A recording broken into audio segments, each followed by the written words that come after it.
Alright, today we're going to explore the new Olight Osight in both the red dot and the green dot. The red dot came in first. We're going to go over that first, and then we'll get to the green dot. That came in a couple days later.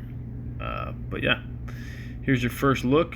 First shots, my first initial thoughts on the new Olight Osight in both red dot and green dot. Now this is a rechargeable optic with a battery life of up to 70,000 hours per charge. It does have shake awake as well as auto adjusted brightness settings and a 3 MOA dot.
So all the old hits are marked, other than obviously if they're in the A zone. That is just outside A zone. That's an A zone. That's just outside. That's actually a D. Line break. Might call it a Charlie. I guess it depends on who's judging it. But mostly A zones. That's new as well. It's a line break. Looks like one right below it. That wouldn't be a line break.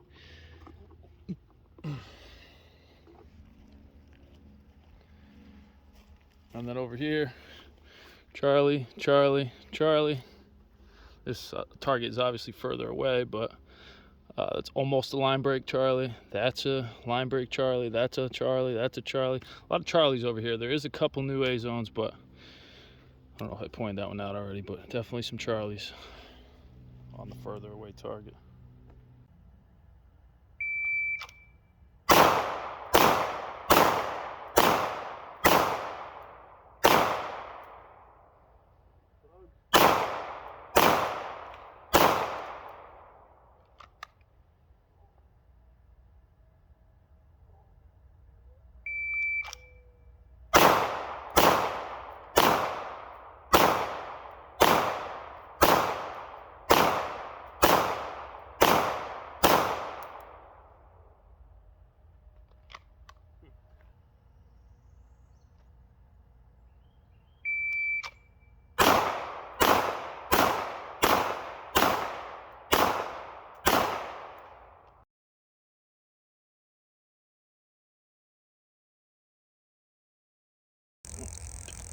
So yeah, the Olight Osight, as you can see, I was fairly accurate with. I had mostly A zones, not going super fast, but going at a decent pace, where I wasn't exactly taking my time. And I'm picking up that dot so much easier than any other optic I've really ever run, just because of that bigger window. Like I said, it's not exactly an easier dot to see.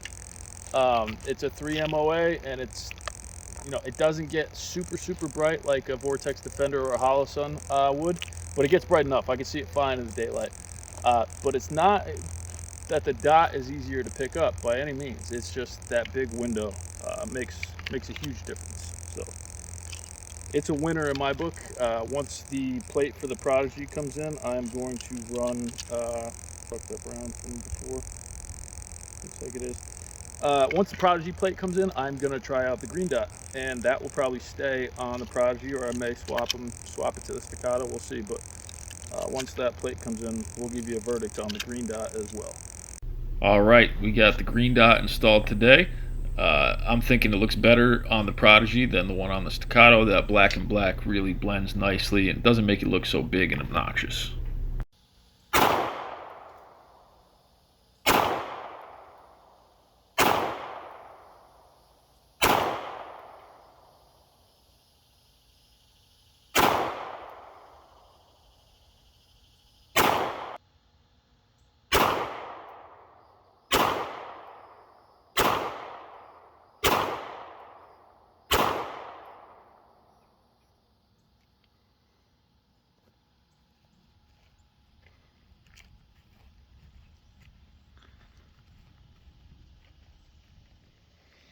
She definitely sighted in for 10 yards right out of the box.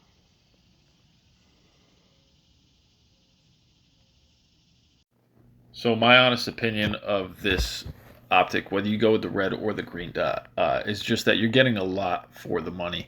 You know, it's got a window the size of the Hollow Sun Comp, but where the Hollow Sun Comp is wider, this one is just taller and slimmer. It's got a 3 MOA dot, shake awake capability, auto adjusted brightness, and it's rechargeable, which is huge, with up to 70,000 hours per charge. I mean, who else is offering that?